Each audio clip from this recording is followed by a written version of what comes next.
It's your boy eBay Fight Predictions in the building, and this is your UFC 287 full card predictions. Adesanya versus Alex Pereira 2. Sorry guys for the late upload. I was on that mota. And yeah, that mota, that Zaza had me knocked out. So I apologize, y'all. Man, I'm gonna chill out on that. But yeah, I'm here.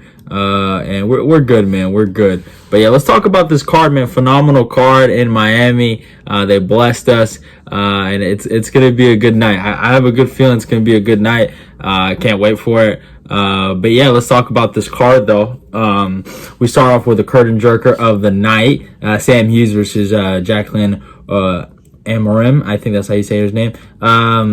Jaqueline's just better, bro. Honestly, she has good power. I saw some tape on her. She's looked really good in all of her fights. Legit power on the feet and good submissions on the ground. Sam Hughes is decent, good wrestler. But when you give her a girl that can kind of combat that wrestling and can give something on the feet, she usually kind of folds. So I'm gonna rock with Jaqueline actually by second round submission. I think she drops her and then subs her really quickly. Next fight, Steve Garcia versus Shaolin Nuerdanbieke. Shaolin Nuerdanbieke, man, oh my god, this guy right here.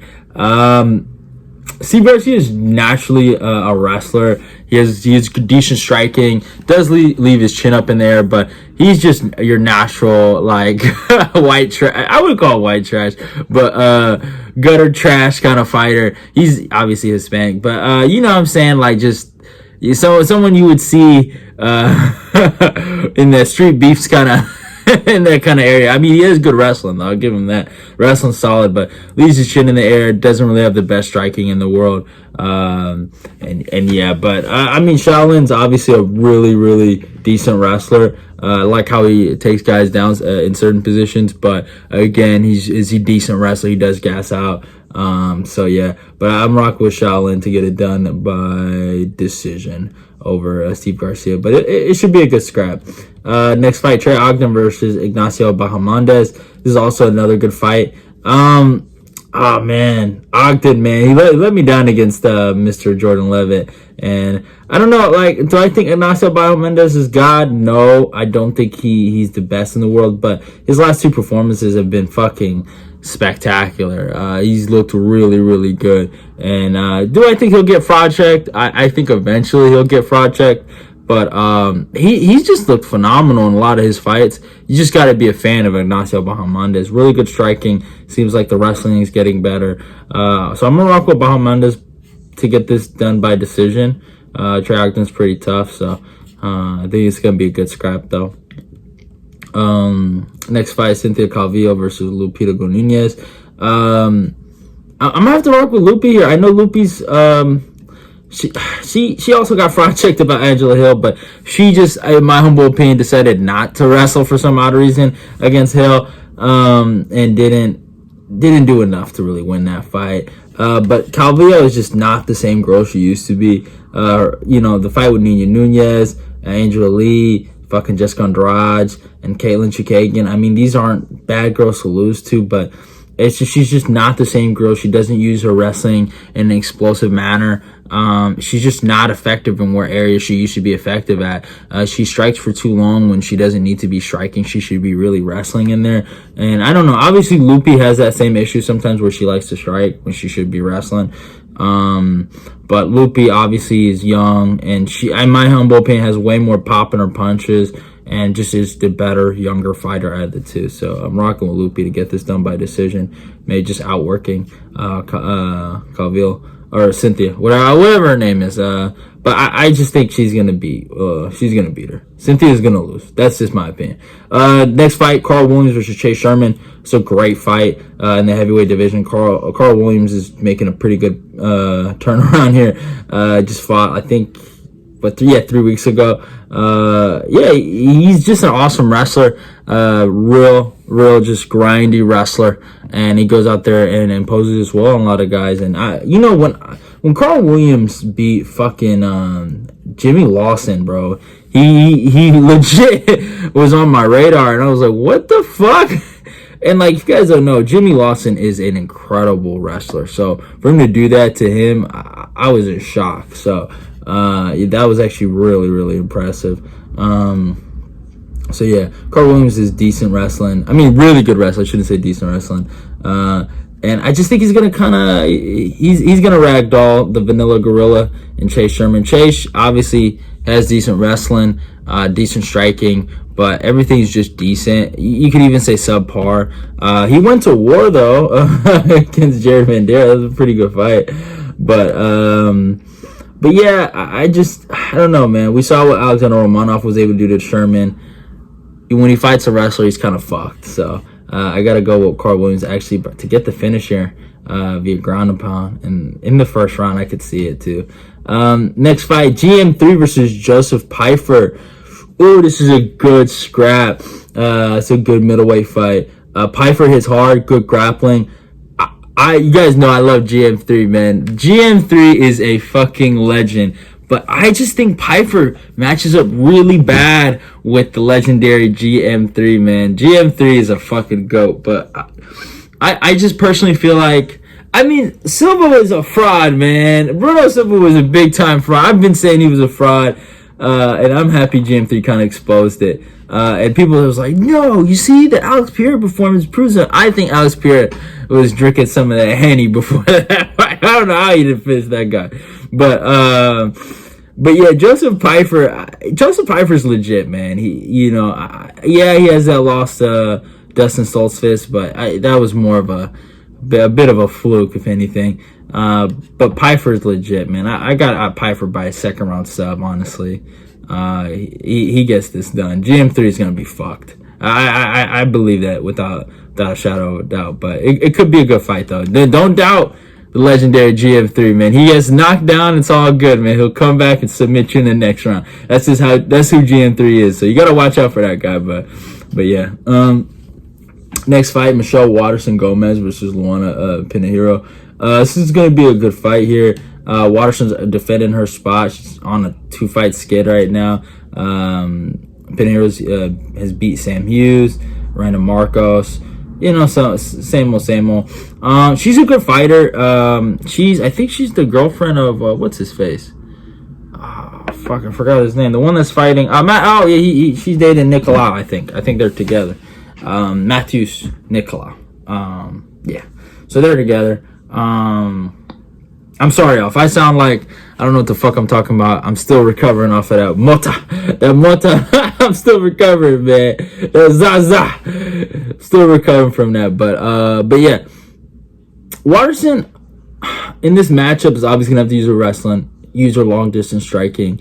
Luana Pinheiro is obviously gonna be hungry to get the victory. She's gonna be coming after Waterson. Yeah, Waterson's lost to Amanda Lemos, Marina Rodriguez, but those girls are pretty good. She has a win over Angela Hill. People thought she lost that. She lost to Carla Esparza, which I actually thought she won that fight, but it was pretty close. And then obviously she has the Joanna fight. So it's a tough fight. She's 37-2. It's going to be a tough one for her, but I think she can actually win this fight. I'm going to be rocking with Michelle Waterson to get the victory here. I just think the point fighting is going to be in her favor. I just don't feel like Luana Pinheiro has fought the competition as Waterson's fought. And I know Waterson's on the downslide, but I do think she can pull one out of her ass on this one. I think if she can hit the air a little more than Luana Pinheiro, I think she can actually get the nod with the judges. So that's my pick there.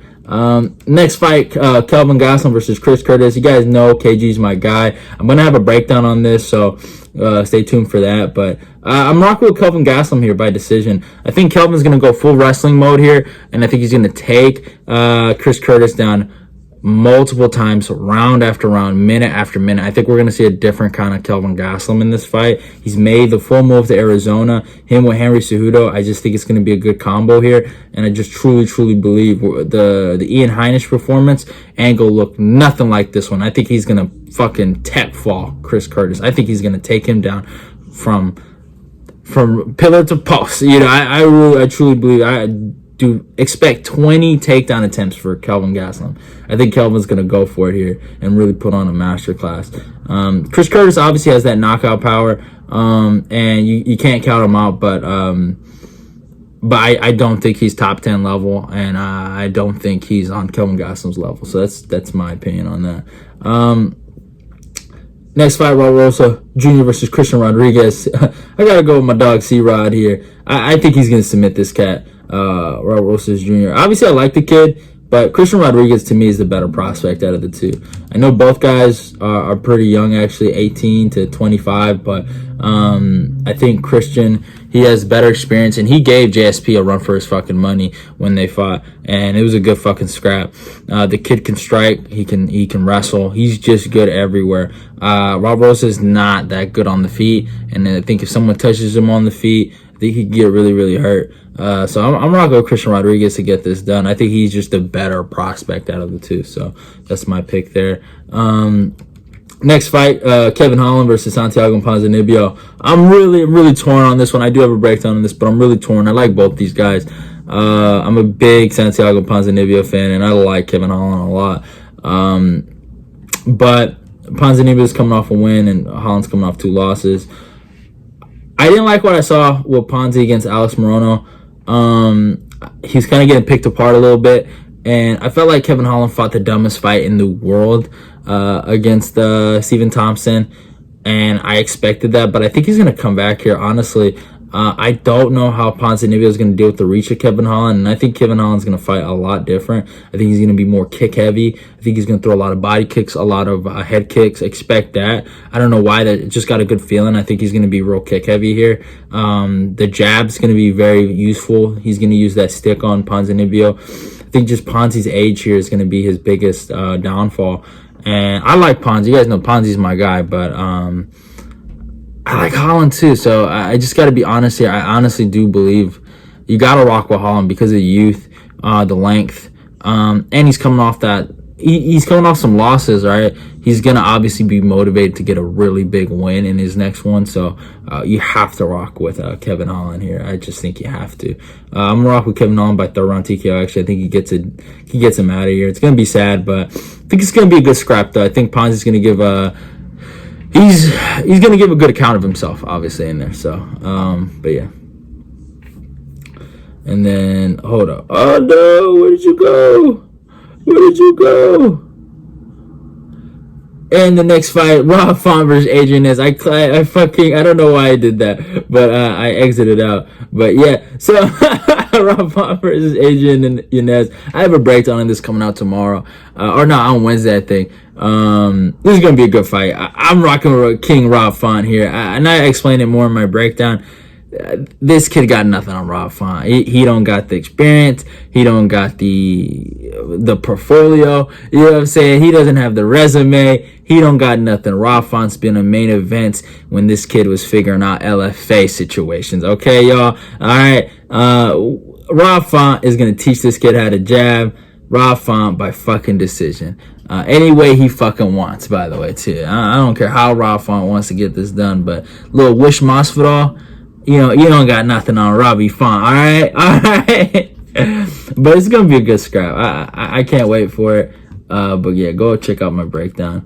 In the co-main event, we got Gilbert Durinho Burns versus Jorge Masvidal. This is going to be a phenomenal scrap. I cannot wait for it.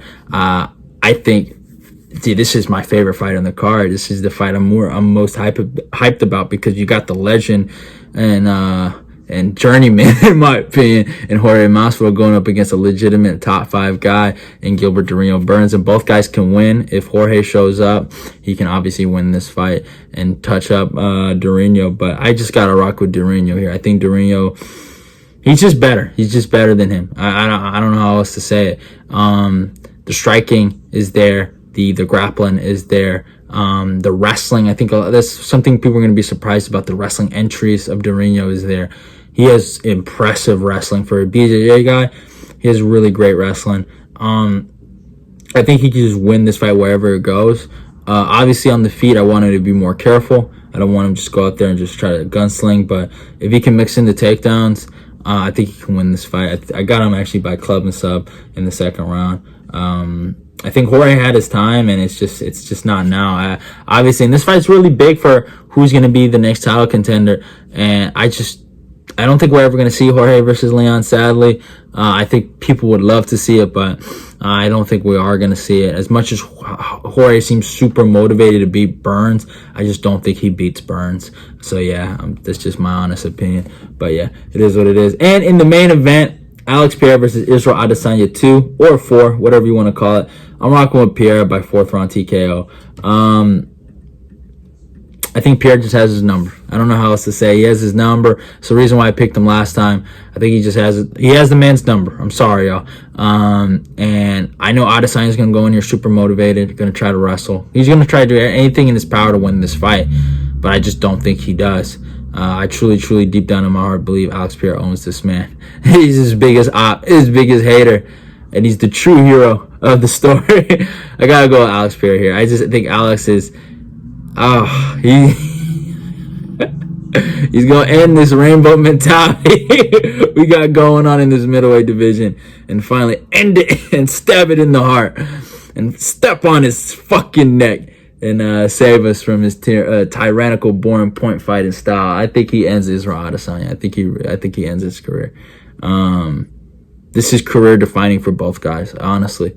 Whoever wins this is just gonna be a staple of how this middleweight division is going to play out. Honestly, I truly believe that whoever wins this fight is how we're going to see this division play out, because whoever is champion, it's going to be the standard bearer of how we see this division end up being. You know what I'm saying? So it's like, if Pierre wins this, we know they're going to make that Chimaev fight with the quickness. You guys know that. They're going to give Chimaev a fight at 185, and then he's going to fight Alex Pereira. We all know that that's going to be the next mega fight. And if Adesanya somehow wins, probably Adesanya versus Chimaev. Even better for them. They'll be happy if fucking Adesanya somehow beats Pereira. But yeah, we all know how this is going to end up. Both these guys are just going to be set up fights for the Chimaev fight, in my opinion. I think that's the biggest goal for the UFC, is to get Chimaev a belt. I truly believe that. So I think this fight is kind of like the end of the era, you know? Because, like, it's weird, because it's like in the middleweight division, like, you see, like, legit, like, ends of eras, you know what I'm saying? Like, I don't know, I'm kind of going on a bit of a tirade, but you've seen, like, welterweight, right? The T Wood era to the Usman era to the Leon Edwards era, right? It's kind of weird with middleweight. You had the Michael Bisping fiasco, then you had the Reaper era, the Robert Whittaker era, no title defenses, by the way. Then you had Adesanya, right, from what, 2018 to 2021, right? That's done. Now we have Alex Pereira as champ, but that's not a true, I feel like, a true champion they want. He's 35, right? He's more of Adesanya's story. So we all know, basically my point of saying this, we all know they're going to want Chimaev to be in the title picture. So no matter what, whoever wins this fight is going to be fighting Chimaev. That's how I think what the UFC's plan is. And yeah, so you know, at the end of the day, this fight, I think it doesn't matter. Like, I'm just being honest. It doesn't matter. But hey, it is what it is. Hope you guys enjoyed the video. Love y'all. Goodbye. Go follow me on my Instagram and my Twitter. Like, comment, and share the video. Let's get this eBay Fight Prediction Nation on. Love y'all, and goodbye.